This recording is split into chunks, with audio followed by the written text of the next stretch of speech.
Hello and welcome to incredible Abhishek. तो आज का हमारा टॉपिक पेपर 2 के लिए है, that is commercialisation of space.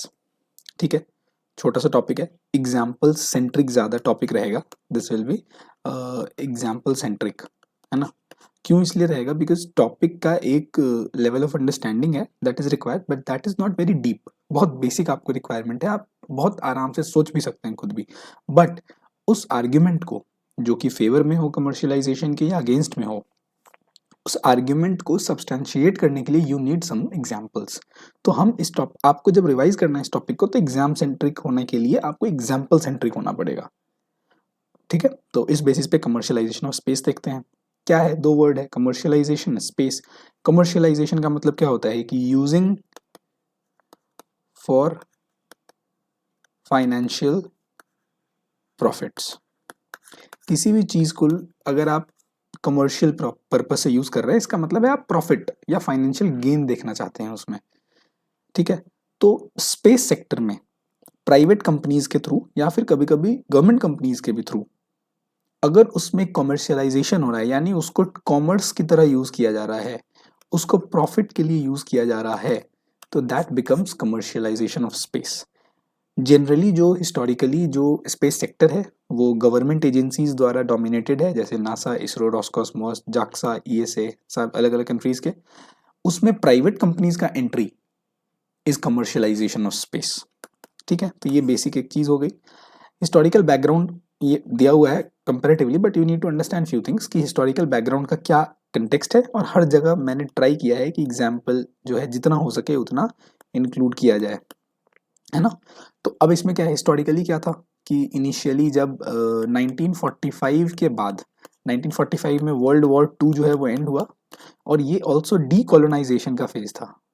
Decolonisation का फेज था मतलब कि बहुत सारी जो कॉलोनीज थी उस टाइम पे, ब्रिटेन की कॉलोनीज, जर्मनी की कॉलोनीज, फ्रांस की कॉलोनीज, उनमें से बहुत सारी countries including India were getting independent. तो डीकोलोनाइजेशन हो रहा था, अलग अलग कंट्रीज बहुत सारी इंक्रीज बढ़ रही थी, इंडिपेंडेंट हो रही थी। तो उस टाइम क्या है कि अर्ली स्पेस एक्सप्लोरेशन जो है वो कहीं ना कहीं डेवलप्ड कंट्रीज का ही डोमेन था। डेवलपिंग कंट्रीज पहले अपनी hunger, poverty, illiteracy, social issues, इन सब चीज़ों पे काम करेंगी या स्पेस करेंगी। तो मेजरली जो स्पेस एक्सप्लोरेशन था इनिशियली दुनिया भर में, वो कहीं ना कहीं डेवलप्ड कंट्रीज में ही सेंट्रिक था। हाउएवर कंट्रीज लाइक इंडिया, जो उस टाइम पे डेवलप्ड नहीं थी and was facing multiple problems at multiple levels, like poverty, like agricultural collapse, like social harmony नहीं थी, like communal clashes, like having a situation like war in 1947 with Indian, not like a war, it was a war। तो इस तरीके की situation में भी India ने कहीं ना कहीं स्पेस में एक्टिविज्म दिखाया है, स्पेस सेक्टर में इसरो का फॉर्मेशन हुआ। तो कहीं ना कहीं अर्ली में डेवलप्ड डोमिनेटेड थे, बट ऐसा नहीं था कि डेवलपिंग में नहीं था। तो एक ये हिस्टोरिकल बैकग्राउंड में आप यूज कर सकते हैं। अर्ली स्पेस एक्सप्लोरेशन की बात की जाएगी तो 50 से 70s की बात जब करते हैं, तो गवर्नमेंट प्रोग्राम्स जो मेजर कंट्रीज में, जैसे स्पुतनिक प्रोग्राम है, अपोलो मून लैंडिंग, ये 1969 ऑफ कोर्स आपका। तो अब ये डेवलप्ड कंट्रीज की मिशन हैं। उसके बाद क्या हुआ कि 1980s के बाद कोल्ड वॉर वाला एरा जब खत्म हो रहा था, सोवियत यूनियन कोलैप्स कर रहा था, तो कहीं ना कहीं ऐसा था।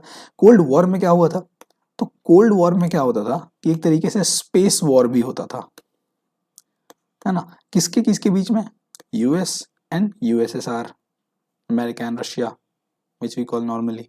तो कहीं ना कहीं cold war time dominated space sector में इस थीम पे था। पोस्ट कोल्ड कोल्ड वॉर में क्या हुआ कि पोस्ट कोल्ड वॉर वाला फेज को जनरली हम न्यू लिबरल फेज भी कहते हैं। New liberal, new liberal phase का मतलब क्या होता है कि ये थोड़ा प्राइवेटाइजेशन वाला फेज था। इंडिया में भी अगर आप जानते होंगे तो 1991 ऑनवर्ड जो है हम एलपीजी रिफॉर्म्स लेकर के आए, जिसमें लिबरलाइजेशन, प्राइवेटाइजेशन एंड ग्लोबलाइजेशन की हम बात करते थे। Privatisation is the same thing. तो कहीं ना कहीं पोस्ट कोल्ड वॉर में कमर्शियल एक्टिविटी जो है बहुत बड़ी, और सेम उसका इम्पैक्ट कमर्शियल सैटेलाइट इंडस्ट्री पे भी पड़ा। तो गवर्नमेंट कुछ पूरा प्रोसेस आउटसोर्स नहीं करती थी, गवर्नमेंट कुछ छोटे छोटे ऑपरेशंस, कुछ छोटे छोटे इक्विपमेंट्स, कुछ छोटे छोटे कंपोनेंट्स को प्राइवेटाइज करती थी। फॉर इंस्टेंस कि एक पूरा स्पेस प्रोग्राम है, तो उस स्पेस प्रोग्राम में क्या होगा कि उसमें सबसे पहले कुछ साइंटिस्ट्स होंगे, वो कुछ रिसर्च प्लान बनाएंगे, कुछ इक्विपमेंट्स उनको खरीदना पड़ेगा, उसके बाद उसको असेंबल करना पड़ेगा, उसको बनाना मैन्युफैक्चर करना पड़ेगा, फिर उसको टेक्नोलॉजी देनी पड़ेगी, उसका पेलोड सिस्टम डेवलप करना पड़ेगा, फिर अल्टीमेटली जा करके वो कहीं ना कहीं लॉन्च होगा। लॉन्च होने के बाद भी उसकी ट्रैकिंग करनी पड़ेगी, डेटा होगा।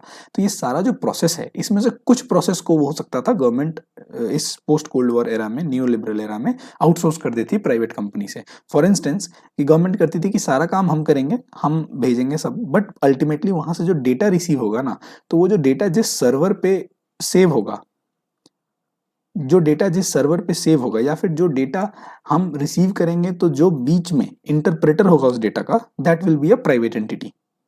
तो कुछ कुछ ऑपरेशंस, कुछ कुछ कंपोनेंट्स देने लगे, शुरू कर दिया न्यू लिबरल फेज में, है ना। फिर अल्टीमेटली 21st सेंचुरी आया, एक कॉम्पिटिटिव फेज आया, ग्लोबली जो है सो कहीं ना कहीं एक मल्टीलैटरल फेज आया, है ना। अब मल्टीलैटरल फेज का मतलब क्या होता है कि बहुत सारी कंट्रीज जो हैं सो कहीं ना कहीं पावरफुल हो रही हैं, जैसे इंडिया, चाइना, रशिया भी ग्रो कर रहा है, ऑस्ट्रेलिया, जापान, साउथ कोरिया। तो it is not dominated by two countries कहीं ना कहीं। तो अब जब बहुत सारी कंट्रीज पावरफुल होंगी, तो इसका मतलब है कंपटीशन बढ़ेगा स्पेस सेक्टर में भी। तो उस समय प्राइवेट कंपनीज जो कि एक independent end to end space exploration या स्पेस प्रोग्राम के लिए केपेबल हैं, वो भी इमर्ज होती हैं, जैसे स्पेस एक्स इलॉन मस्क साहब का है, blue origin and virgin galactic. तो अब ऐसी कंपनीज आ रही हैं जो ऐसा नहीं है कि कोई कंपोनेंट प्रोवाइड कर रही हैं जैसे पहले कर रही थी, कोई ऑपरेशन को कर रही हैं, rather they are capable of completely providing end to end programs in space domain. ये एक इवोल्यूशन है, थोड़ा सा समझना था इसलिए मैंने इसको बता दिया। अब कुछ की प्लेयर्स के नाम दिए हुए हैं, स्पेस एक्स है, उसके बारे में कुछ डिटेल्स हैं, उसके कुछ अचीवमेंट्स हैं। तो स्पेस एक्स का एंट्री, फिर ब्लू ओरिजिन का है, ये भी दिया हुआ है, इसका भी कुछ है। वर्जिन, ये रिचर्ड ब्रांसन वाला है, वेरी पॉपुलर ऑल्सो। तो ये स्पेस टूरिज्म पे इनका फोकस है। एक रिसेंटली स्पेस टूरिज्म से रिलेटेड इन्होंने कुछ किया है या नहीं किया है, अगर आप में से किसी को पता है तो आप कमेंट्स में लिखेंगे इसके बारे में, है ना। तो ये एक चीज़ है। इसी तरह से वन वेब है, सैटेलाइट कॉन्स्टलेशन का है। तो इसरो का भी एक न्यू NSIL करके है, न्यू स्पेस इंडिया लिमिटेड। ये इंडियन गवर्नमेंट की एक कमर्शियल आर्म है। ये एक ऐसा आर्म है जो सिर्फ कमर्शियलाइजेशन ऑफ सैटेलाइट को देख रहा है, स्पेस को देख रहा है। इसका काम ही यही है कि अलग अलग कंट्री, तो अब इंडिया कैसे कर रही है, तो इंडिया क्या करती है कि अलग अलग कंट्रीज, छोटे छोटे कंट्रीज हैं जिनका अपना इंडिपेंडेंट स्पेस प्रोग्राम नहीं है, उनको टेक्नोलॉजी स्पेस रिलेटेड प्रोवाइड करती है। फॉर इंस्टेंस बहुत सारे कंट्रीज के कुछ सैटेलाइट लॉन्च करने होते हैं, इंडियन गवर्नमेंट उनसे सैटेलाइट जो है वो बनाती है, उनको लॉन्च कर देती है और उनसे पैसे लेती है। तो कहीं ना कहीं ये कमर्शियलाइजेशन हो रहा है स्पेस सेक्टर का। आप एक तरीके से इसको as a service, space service आप इसको प्रोवाइड कर रहे हैं। You are using space as providing for space service. कैसे आप इसरो यूज कर रही है, क्योंकि इसरो ने अपनी क्रेडिबिलिटी स्टैब्लिश की है दुनिया में। आप अगर जानेंगे तो एक पोलर सैटेलाइट लॉन्च व्हीकल जो इंडिया का है, इसका सक्सेस रेट जो है approximately, data exactly I don't remember, but इस अप्रोक्सीमेटली 55 to 60 फ्लाइट्स इसने लिए हैं, and its success ratio is almost 100%। सो ये क्रेडिबिलिटी इंश्योर हुई है। इस बेसिस पे क्या है कि जब लगा कि क्रेडिबिलिटी बन गई है, तो न्यू स्पेस इंडिया लिमिटेड आया, जिसने कमर्शियलाइजेशन वाला आर्म किया, और अलग अलग कंट्रीज से हम टाई अप करते हैं। तो कुछ ये सब चीज़ें हैं। इकोनॉमिक इम्प्लीकेशन कैसे हैं, अब ऑफ कोर्स इकोनॉमिक इम्प्लीकेशन होगी, जैसे मैंने बताया, अब सिंगापुर का एक सैटेलाइट है जो इसरो को लॉन्च करना है, तो सिंगापुर का वो सैटेलाइट बनाएगी इसरो, लॉन्च करेगी, और फिर उसका जो बेनिफिट है या फिर जो उससे डेटा आएगा वो सिंगापुर को दे देगी। तो ये सब करने के लिए इसरो विल चार्ज समथिंग ना।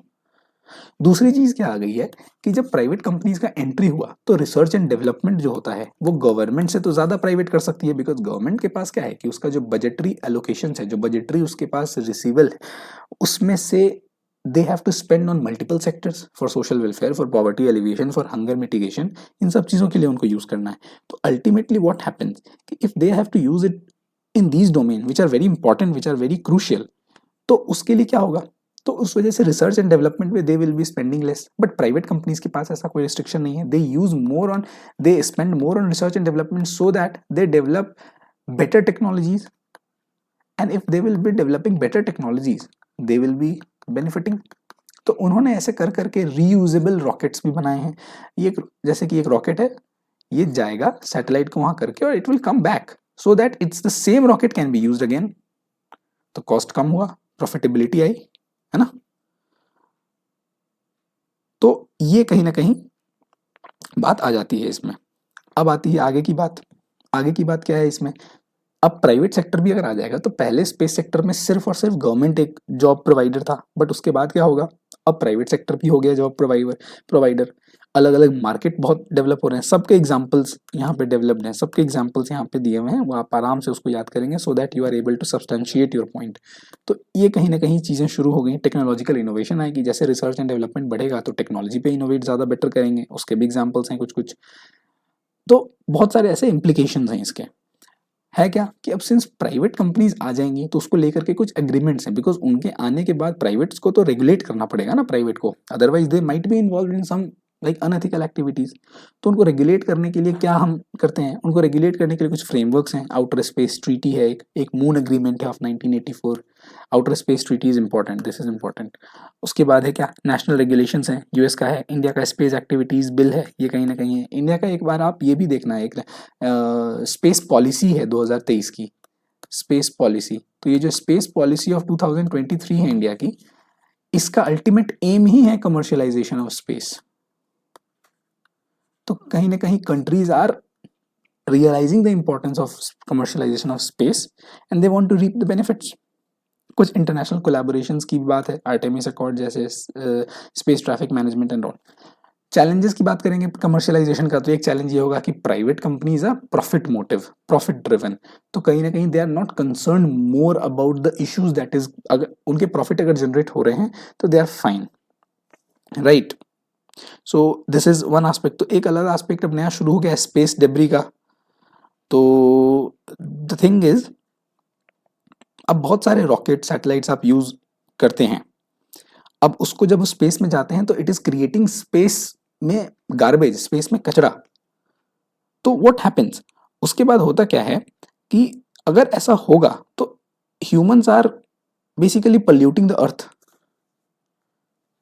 On the same scale they are also polluting the space now, just because they want to increase the commercial domain of the space। एक सिंड्रोम बोलते हैं Kessler syndrome, this is just space debris का problem, उसका नाम है केसलर syndrome.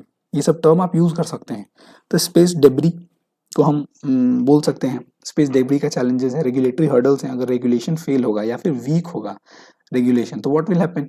तो बहुत there consequences है। बहुत हो सकता है कि वो स्पेस, जैसे वेपनाइजेशन ऑफ स्पेस वाले टॉपिक में हमने देखा था कि हो सकता है कि कुछ ऐसे बहुत सारे वेपन्स डेवलप हो जाएं, private companies must be involve in that, और वो बेचें वेपन्स दूसरे को। तो रेगुलेशन इज वेरी इंपॉर्टेंट कि किस सेक्टर में दे कैन रिसर्च, किस सेक्टर में they can innovate. Economic viability की भी एक दिक्कत है, इन्वेस्टमेंट बहुत ज़्यादा चाहिए, space is a costly affair, investment बहुत ज़्यादा चाहिए। अगर मान लीजिए इन्वेस्टमेंट नहीं अच्छी जगह जाता है, नॉट यील्ड्स फ्यूचर रिटर्न, तो it might lead to some economic collapse, है ना, of the business and to certain extent to the economy as well. कुछ सिक्योरिटी कंसर्न्स भी हैं, रेगुलेशन अच्छा नहीं होगा तो वही मिलिटराइजेशन, वेपनाइजेशन ऑफ स्पेस हो जाएगा, साइबर सिक्योरिटी थ्रेट्स हो सकते हैं। अब वन वेब या फिर इस तरीके का स्पेस कॉन्स्टलेशन बेस्ड जो इंटरनेट सर्विसेज हैं, अगर वो कहीं से हैक कर लिए जाते हैं या किसी तरीके से उनका मिसयूज होता है तो it might create some cyber security threats that will be beyond the reach of the present local law and order machinery. तो ये कहीं ना कहीं चीज़ें हैं। उसके बाद इसके पोटेंशियल क्या है? बहुत पोटेंशियल है, इनफाइनाइट पोटेंशियल है, स्पेस हैबिटेट्स और एक्स्ट्रा टेरेस्ट्रियल लाइफ के बारे में एक्सप्लोरेशन करना, रिसोर्स के बारे में जानना, understanding about the origin of the universe, इन सब चीज़ों को बूस्ट मिलेगा। कहीं ना कहीं टेक्नोलॉजिकल इनोवेशन तो होगा ही। इंडिया का रोल एक लास्ट में दिया हुआ है so that you are able to like substantiate India's role, कि बहुत सारी प्राइवेट कंपनीज कमर्शियल आ रही हैं। एंट्रिक्स कॉर्पोरेशन है जो कि एक इसरो का कमर्शियल वेंचर ही है सिर्फ। NSIL है, हमने देखा ही था, उसका काम है ये करना। इंडियन स्पेस पॉलिसी जिसकी बात कर रहा था, ये भी एक पॉलिसी इनिशिएटिव है। पावर, अब कुछ स्टार्टअप्स के नाम है यहाँ पे, इनको भी आप यूज़ कर सकते हैं, they are very important in the space sector. तो स्टार्टअप्स को भी प्रमोट किया जा रहा है। इन स्टार्टअप्स में फिर वो भी आ जाता है 3 years का उनका जो टैक्स हॉलीडे है उनके लिए। तो all these things are India's domain in the space sector. तो आप इसको अलग अलग पॉइंट जब आप बनाएंगे, इससे फ्रेम करेंगे, तो you can write about India, because India centric आप रहेंगे तो इट विल हेल्प यू। फिर वही है, कंक्लूजन है, कमर्शलाइजेशन ऑफ स्पेस जो है वो बड़ा एक इंपॉर्टेंट अपॉर्चुनिटी भी आपको देता है, एक बड़ा अच्छा स्कोप ऑफ डेवलपमेंट भी देता है, बट इसके साथ साथ आपको कुछ चैलेंजेस भी देता है। अब सोल्यूशन क्या है? इन चैलेंजेस को रेगुलेट करना एंड मिटिगेट करना, और अल्टीमेटली जो है इन अपॉर्चुनिटीज और स्कोप को हार्नेस करना। That's it. Similar framework for every conclusion कि this is a important, this presents an important opportunity, this presents an important scope. However, there are challenges associated which must be dealt with proper regulation and must be mitigated through political will. And उसके बाद अगर ऐसा होता है तो we'll be able to harness the scope. So this is what it is. ये topic है, complete कर लेना. एग्जाम्पल सेंट्रिक ज़्यादा टॉपिक है तो एक बार उसको अच्छे से याद करके and you can go for it. Okay, thank you.